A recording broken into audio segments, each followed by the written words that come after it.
Attention mga Filipino senior citizens, DSWD Social Pension Payout para sa huling quarter ng taong ito, 2024, pinaka-latest update. Pag-uusapan natin sa video na ito. Hold up.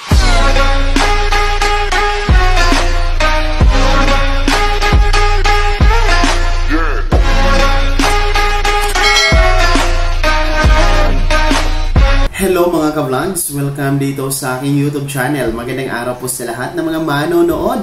Saan po kayong dako sa mundo? Kumusta mga ka-vlogs?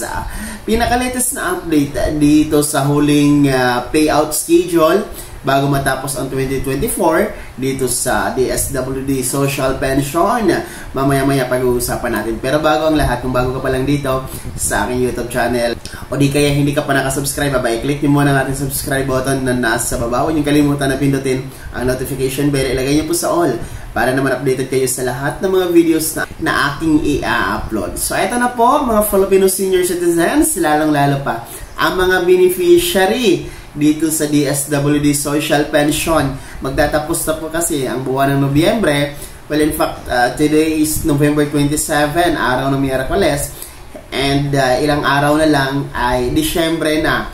And ito nga, no, ating ihahatid sa inyo ang latest update dito sa DSWD Social Pension Payout para sa huling quarter nitong 2024. So para po sa mga beneficiaryo, yung mahigit na 4 million beneficiaries dito sa DSWD Social Pension o yung ating mga indigent o mahihirap na mga lolo at lola ay inaasahan po ang payout schedule para sa inyong social pension ngayong fourth quarter ng 2024 ay mangyayari simula ngayong linggo na ito hanggang first to second week ng Disyembre. So hindi na po ito po pwede ng third to fourth week dahil nga po sa long holiday na po tayo, ano, and talagang Pasko na and bagong taon na, no?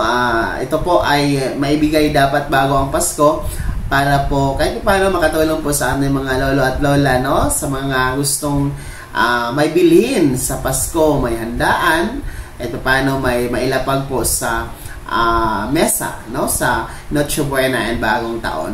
And of course, no, mga gamit po ninyo sa inyong pangangailangan gaya po ng gamot, papacheck up, pambili ng vitamina at pagkain, iba pang pangangailangan.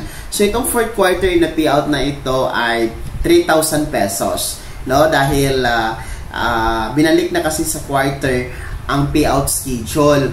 Dati kasi, nagsimula naman talaga tayo sa original na quarterly payout, no? Kaso lang, no, kung yung natatandaan, bumalik, biglang nag-iba, nagiging semi-annual o every 6 months. So, kaya naging 6,000 ang every payout kasi hinati po siya ng dalawang payout a year, no? So, 6,000. Pero, during the budget hearing ng DSWD sa Kamara for 2025 national budget ay hiniling po ng ating mga mambabatas, no, na ibalik sa original payout schedule na every quarter. Kasi ang tagal po ng every 6 months, no, matagal po siya, no, na hindi makukuha ang social pension ng ating mga senior citizen. Kaya ngayon, no, simula noong July ay binalik po sa dati na every 3 months po ang payout schedule. And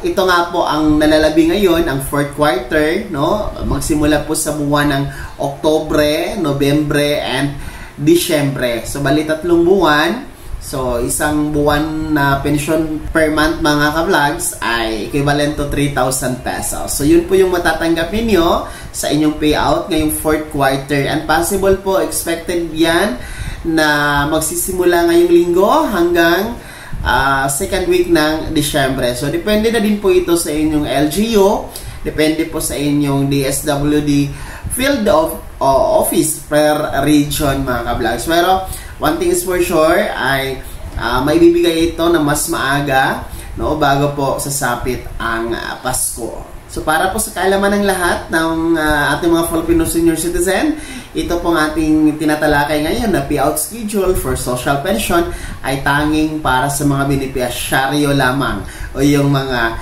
kasali kasama sa social pension na siyang makakatanggap po ng 1,000 piso na pensyon ayuda mula sa ating gobyerno sa pamamagitan po ng DSWD. And sa buong taon nga ay meron silang makukuha na 12,000 pesos. Hindi po kasama dito ang merong pensyon sa SSS, GSIS, or PIVAW pensyon o di kaya yung mga may kaya sa buhay. So hindi kayo kasama dito. Dahil ang criteria po ditong social pension ay any of the following: may kapansanan, may karamdaman, walang source of income, walang nag-aabot na sustento mula sa pamilya or mga anak. So, in short, mga mahihirap. Sila po yung indigent or indigent na mga senior citizen. So, sila po yung nasa criteria po, no, qualified sa criteria ni DSWD para makasama sa social pension. And kung sa palagay ninyo ay meron kayo doon sa ating binanggit na criteria, pwede naman po kayo mag-apply, no, sa inyong OSCA office or Office of the Senior Citizen Affairs na nasa LGU ninyo para ma-line up po kayo sa inyong barangay, no, na mapasok kayo sa DSWD Social Pension. So ayan ha, ulitin ko ha, mga beneficiaryo ng social pension, no, ang inyong payout schedule latest update, no, as of to date, November 27, ay possible po aasahan ninyo within this week up to second week ng Disyembre. Mas maaga itong ibigay, no, bago ang Pasko mga ka-vlogs. Mas maaga po ang payout schedule sa inyo, mga social pension beneficiary. Kaya naman mga lolo at lola, lalong-lalo pa ang ating mga beneficiary sa social pension, ano po ang komento ninyo regarding dito sa balitang ito? Kayo ba ay nakapag-payout na para sa huling quarter o fourth quarter ngayong 2024? Saang lugar yan? I-comment nyo po sa comment section na nasa baba. Bago ako magtapos sa video na to, kung gusto niyo pong sumuporta sa aking YouTube channel, maaari niyo pong i-click ang ating super thanks button na nasa baba. Sa mga gusto maging miyembro, pwede po i-click nyo po ang ating join button. Maraming perks dyan mga vlogs. Be my member now. Sana'y naging gabay ang video na to kahit paano na pag-uusapan natin ang mga mahalagang mga bagay na may kinalaman sa ayuda, programa at benepisyo ng mga Filipino senior citizen. Kung hindi ka pa nakasubscribe dito sa aking YouTube channel, maaari nyo nang i-click ang ating subscribe button na nasa baba. Huwag nyo kalimutan na pindutin ang notification bell. Ilagay niyo po sa all para naman updated kayo sa lahat ng mga videos na aking i-upload. Maaari nyo rin i-like ang video na to. At kung meron ka pa mga katanungan, maaari nyo i-komento sa comment section na nasa baba. Paki-follow na din po ang aking official Facebook page na nasa screen nyo. Muli po, ako si Daniel Timpawa na nagsasabing dito sa aking YouTube channel, Pawang Katotohanan at lahat totoo lamang.